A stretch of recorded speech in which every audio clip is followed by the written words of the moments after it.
Ideolohiya, Cold War at Neokolonyalismo, ang mga pangyayari pagkatapos ng dalawang digmaang pandaigdig. Ideolohiya. Ang ideolohiya ay isang sistema o kalipunan ng mga ideya o kaisipan na naglalayong magpaliwanag tungkol sa daigdig at sa mga pagbabago nito. Galing ito sa salitang idea o kaisipan na tuwirang sinusulong ng mga tao. Si Destutt Tracy ang nagpakilala ng salitang ideolohiya bilang pinaikling pangalan ng agham ng mga kaisipan o ideya. Ang mga kategorya ng ideolohiya ay ideolohiyang pangkabuhayan, ideolohiyang pampolitika, at ideolohiyang panlipunan. Ideolohiyang pangkabuhayan. Nakasentro ito sa mga patakarang pang-ekonomiya ng bansa at paraan ng paghahati ng mga kayamanan para sa mga mamamayan. Nakapaloob dito ang mga karapatang magnegosyo, mamasukan, makapagtayo ng unyon at magwelga kung hindi magkasundo ang may-ari at ang manggagawa. Ideolohiyang pampolitika ay nakasentro sa paraan ng pamumuno at sa paraan ng pakikilahok ng mga mamamayan sa pamamahala. Ito ay mga pangunahing prinsipyong politikal at batayan ng kapangyarihang politikal. Karapatan ng bawat mamamayan na bumuo at magpahayag ng opinyon at saloobin. Ang mga ideolohiyang panlipunan ay tumutukoy sa pagkakapantay-pantay ng mga mamamayan sa tingin ng batas at sa iba pang pangunahing konsepto ng pamumuhay ng mga mamamayan. Narito ang ilang halimbawa ng iba't ibang ideolohiya: ang kapitalismo, demokrasya, autoritarianismo, totalitarianismo, at sosyalismo. Ang kapitalismo ay tumutukoy sa isang sistemang pangkabuhayan kung saan ang produksyon, distribusyon at kalakalan ay kontrolado ng mga pribadong mangangalakal, hanggang sa maging maliit na lamang ang papel ng pamahalaan sa mga patakarang pangkabuhayan. Ang demokrasya ay nagsasabing ang kapangyarihan ng pamahalaan ay nasa kamay ng mga tao. Maaaring makilahok ang mga mamamayan ng tuwiran o dituwiran. Ito ay tinatawag na direct democracy at representative democracy. Ang autoritarianismo ay isang uri ng pamahalaan kung saan ang namumuno ay may lubos na kapangyarihan. Halimbawa nito ang bansang Iran, kung saan ang pinuno ng bansa ay siya ring pinuno ng relihiyong Islam ng Estado. Mayroon ding tinatawag na konstitusyonal na autoritarianismo, kung saan ang kapangyarihan ng namumuno ay itinalaga ng saligang batas. Halimbawa nito ang pamamahala sa ilalim ng batas militar ni Ferdinand Marcos noong 1972 hanggang 1986. Ang totalitarianismo ay isang pamahalaang pinamumunuan ng isang diktador o isang grupo ng mga taong makapangyarihan. Limitado ang karapatan ng mga mamamayan sa malayang pagkilos, pagsasalita at pagtutol sa pamahalaan. Lahat ng desisyon tungkol sa pamamahala at kabuhayan ay nasa kamay ng namumuno. Pag-aari ng pamahalaan ang mga lupain, kayamanan ng mga bansa at industriya.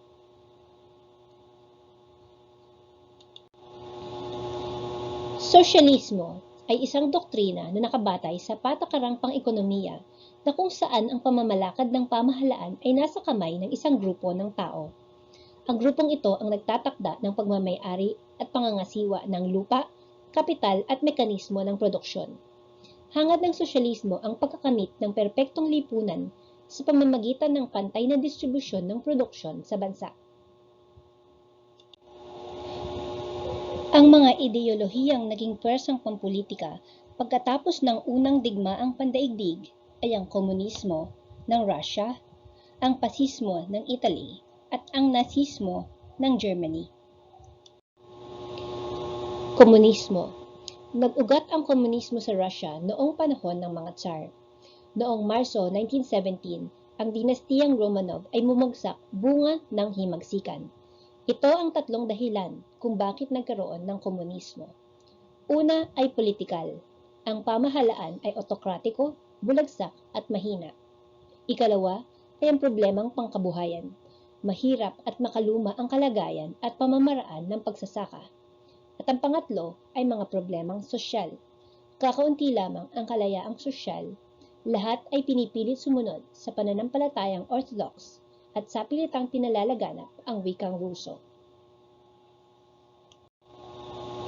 Mula 1917 hanggang 1920, nagkaroon ng labanan sa pagitan ng Red Army ng Bolsheviks at ng White Army ng mga konserbatibo hanggang manalo ang mga komunista at itinatag ang Union of Soviet Socialist Republic o USSR.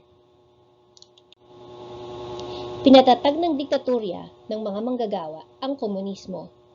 Pinangasiwaan ng pamahalaan sa sistema ng produksyon at distribusyon ng pag-aari. Nagkaroon ng pagwawaksi sa kapitalismo at pagtatatwa sa kapangyarihan ng Diyos at paghihiwalay ng Estado at simbahan.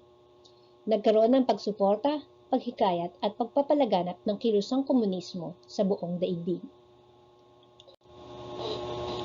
Si Vladimir Lenin ang tinaguriang ama ng komunismo sa Russia. Ito ay pinagpatuloy ng kanyang mga tagasunod na sina Joseph Stalin at Leon Trotsky. Sa Italy, nag-umpisa ang ideolohiyang pasismo. Ang pasismo ay nag-umpisa dahil sa mga susunod na dahilan. Nasyonalismo, dahil hindi nasiyahan ang mga Italyano sa resulta ng World War I kahit na may bahagi sila sa napanalunan. Ikalawa, ang paghihirap sa kabuhayan. Dahil sa World War I, nagkulang sa pagkain, tumaas ang bilihin, at marami ang walang trabahong babalikan dahil sa pagkasira ng mga sakahan at pabrika. Ikatlo ay ang kahinaan ng pamahalaan. Hindi na kayanan ng pamahalaan na lutasin ang mga suliranin ng bansa.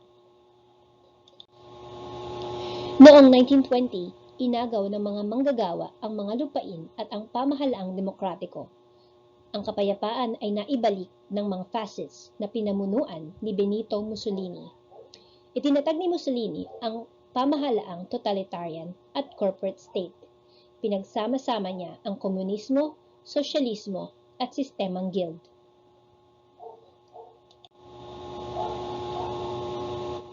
Si Benito Mussolini ang ama ng pasismo sa Italy. Nazismo. Bilang isang ideolohiya, ang Nazism ay nangyari sa Germany simula noong 1930. Ito ang isa sa pinakamalupit na diktaturyang totalitarian sa makabagong panahon. Ang Nazism ay lumaganap dahil sa mga sumusunod na dahilan. Una, ang kahinaan ng Weimar Republic. Hindi pinagkatiwalaan ng mga German ang pamahalaang itinatag sa bansa matapos ang World War I. Ikalawa, ang kasunduan sa Versailles. Nasaktan ang mga German dahil sa mapagpahirap na mga probisyon sa kasunduan.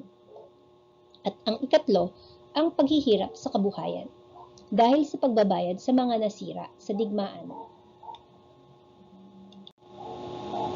Pagkatapos ng World War I, binuo ni Adolf Hitler ang National Socialist Party na kalaunan ay nakilala bilang Nazi. Ang mga prinsipyo ng Nazi ay mababasa sa aklat ni Hitler na Mein Kampf or ang aking laban. Ang tinuturo ng Nazismo ay ang kapangyarihan ng Aryan race or ng lahing puti, ang anti-Semitism or ang pagkagalit sa mga lahing Hudyo, ang pagbuwag ng Treaty of Versailles, ang Pan-Germanism or ang makabagong paniniwalang Germany, at ang pagwasak ng demokrasya. Si Adolf Hitler ang ama ng Nazism sa Germany.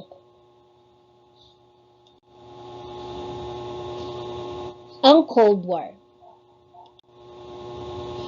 Ang Cold War ay naganap sa pagitan ng United States at USSR pagkatapos ng ikalawang digmaang pandaigdig.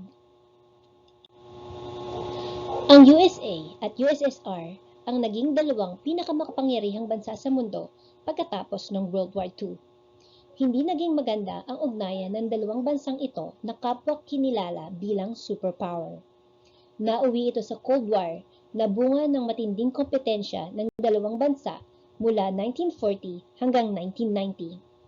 Ang US ay kumakatawan sa demokrasya at kapitalismo, samantalang ang USSR naman ay para sa sosyalismo at komunismo. Ang simbolo ng United States at demokrasya at ang simbolo ng Soviet Union at komunismo.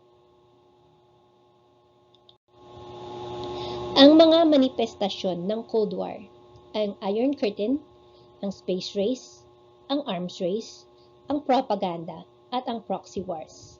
At ang mga ito ay isa-isahin natin sa mga sumusunod na slides. Ang Iron Curtain ay isalitang binuo ni Winston Churchill bilang simbolo ng paghahating pampulitikal sa pagitan ng Soviet Bloc at ng Western countries. Ito ay naganap noong pinutol ng Soviet Union ang kalakalan, paglalakbay, pahayagan, magazine, aklat at programa sa radyo na manggagaling sa mga demokratikong bansa. Ito ang pagkakahati ng mga bansa ayon sa Iron Curtain Trail. Ang mga bansa sa kaliwa ay ang tinuturing na First World countries na sumusunod sa kapitalismo. Ang mga bansa sa kanan ay tinuturing na mga Second World countries na sumusunod sa komunismo. Itinuturing na Third World countries ang mga bagong tayong bansa na kanilang hihikayatin sa kaisipang komunismo at kapitalista. Space race. Nag-unahan ang US at USSR sa pagtuklas sa kalawakan. Nauna ang USSR na magpalipad ng satellite sa orbit, ang Sputnik 1 noong October 1957, at sila rin ang naunang magpadala ng tao sa kalawakan, si Yuri Gagarin sa Vostok 1 noong 1961. Nauna naman ang United States na makakapagpadala ng tao sa buwan, sina Neil Armstrong, Edwin Aldrin at Michael Collins sa Apollo 11 noong 1969. Ito ay ang larawan ng mga astronaut sa buwan noong 1969. Arms race ay ang pagpaparami ng sandata, sasakyan at ammunition bilang paghahanda sa digmaan. Ang pag-iimbento ng mas makabagong uri ng mga armas upang mabawasan ang pinadadalang sundalo sa digmaan, at ang pagpapayaman ng lakas atomika hindi lang sa paggamit sa pandigma kundi sa panahon ng kapayapaan. Ito ay larawan ng isang cartoon kung saan pinapakita ang pagkakaroon ng arms race ng United States at USSR. Propaganda. Paninira ng US at USSR sa isa't isa at sa komunismo at demokrasya upang ipakita na sila ang mas magaling, mas tama at dapat sundin. Madalas ginagawa ito sa pamamagitan ng balita, poster, pamphlet, palabas sa radyo at telebisyon at mga pelikula. Ito ay isang halimbawa ng propaganda ng Hollywood films, kung saan ang mga Russian ay laging itinuturing na mga kontrabida. Ito naman ay ang propaganda sa comic books, kung saan ang Amerika ang mabuti at ang Russia o Germany ang mga masama. Proxy wars ay ang labanan ng mga bansang komunista at demokratiko sa iba't ibang bahagi ng mundo na sikretong sinusuportahan ng US at USSR. Halimbawa narito ay ang labanan ng North at South Korea, kung saan ang North Korea ay suportado ng USSR at ang South Korea ay suportado ng United States.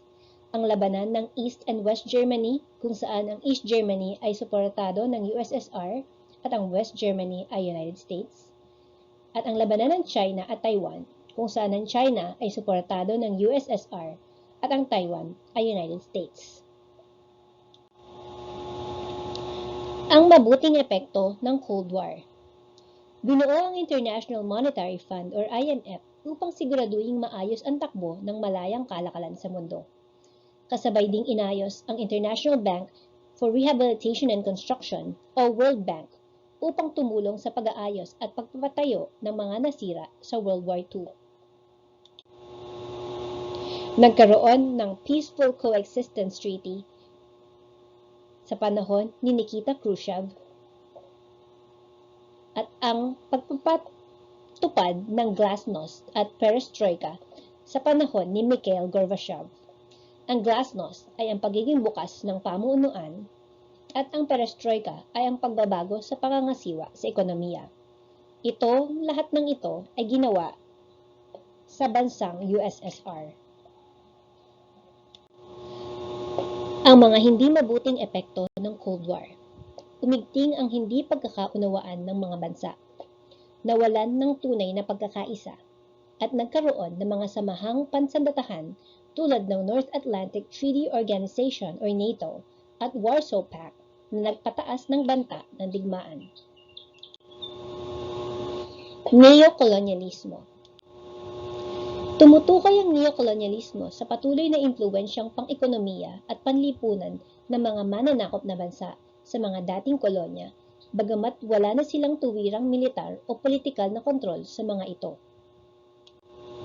Ang mga paraan ng pagpapatupad ng neokolonyalismo ay ang pagbubuo ng iba't ibang uri ng kumpanya, ang pagbubuo ng pandaigdigan at pampribadong pondo, ang pagkakaroon ng mga korporasyon at consortium, ang pagsisiguro ng pamumuhunan, at ang pagpapautang ng malaking halaga.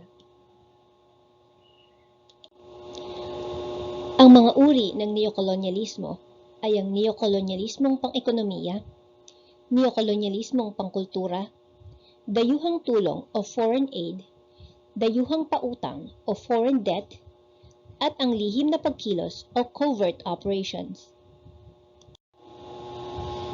Pang-ekonomiya, pakunwaring tulong sa pagpapaunlad ng kalagayan ng pangkabuhayan ng isang bansa, ngunit sa katotohanan ay nakatali na ang bansang tinutulungan sa patakaran at motibo ng bansang tumutulong. Pangkultura, bunga ng kulturang dala ng dayuhang tumulong o bansang dayuhan, nababago ang pinahahalagahan ng mga mamamayan na tinutulungang bansa sa pananamit, babasahin, pagkain, at maging sa pag-uugali. Foreign aid. Ang foreign aid maaaring pang-ekonomiya, pangkultura, o pang-militar. Sa una ay maiisip na walang kondisyon ang pagtulong, ngunit kung titignang mabuti, may kapalit ang libreng pagtulong. Ang foreign debt. Gayon din, anumang pautang ng IMF at World Bank ay laging may kaakibat na kondisyon. Kung hindi susundin ang mga kondisyon, hindi makakautang ang umuutang na bansa. Dahil dito, hindi rin makakaahon sa pagkakautang ang mahirap na bansa. Ito ay tinatawag na debt trap. Covert operation. Kung hindi mapapasunod ng mapayapa, gumagawa ng paraan ang mga neokolonyalista upang guluhin ang isang pamahalaan o ibagsak ito ng tuluyan. Epekto ng neokolonyalismo. Nagkaroon ng overdependence o labis na umaasa sa tulong ang ibang bansa. Nagkaroon ng loss of pride o kawalan ng karangalan sa sariling kultura at mga produkto, at nagkaroon ng continued enslavement o patuloy na pang-aalipin at pagkakatali sa interes ng mayamang bansa, kaya't hindi nagkakaroon ng tunay na kalayaan. Ang mga larawang ipinakita sa video na ito ay hindi ko pag-aari. Ang mga kaisipang tinalakay ay batay sa content standards ng Department of Education. Maraming salamat sa panonood at hanggang sa susunod na aralin.